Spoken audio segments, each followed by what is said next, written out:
Is this real? Is this real?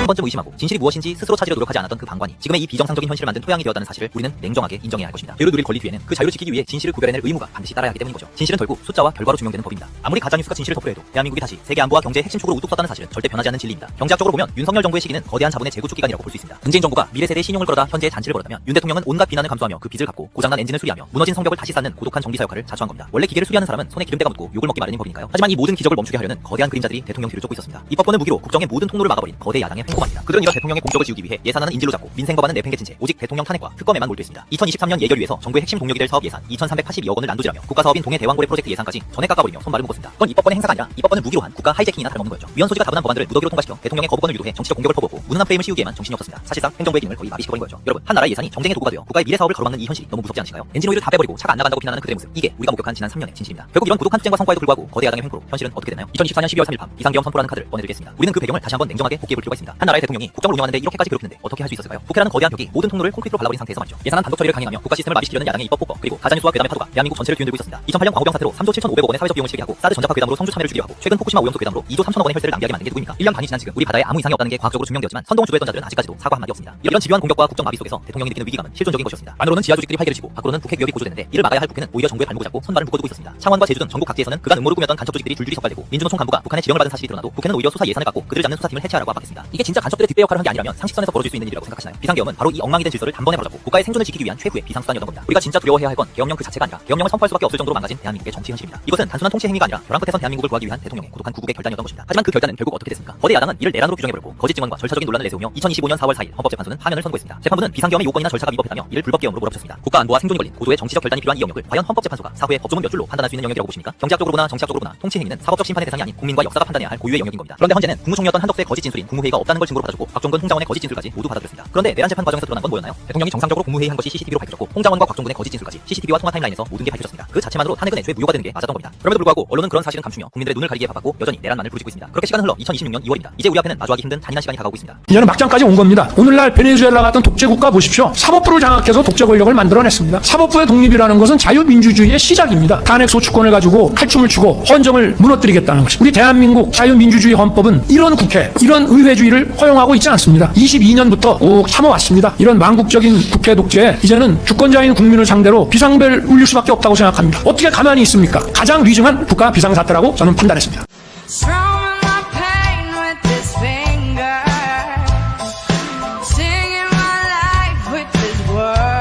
난리가 났습니다. 범위가 1박 2일 지방에 다녀왔습니다. 토요일 일요일 설행인데도 고속도로가 텅텅 비어 있었습니다. Is this real?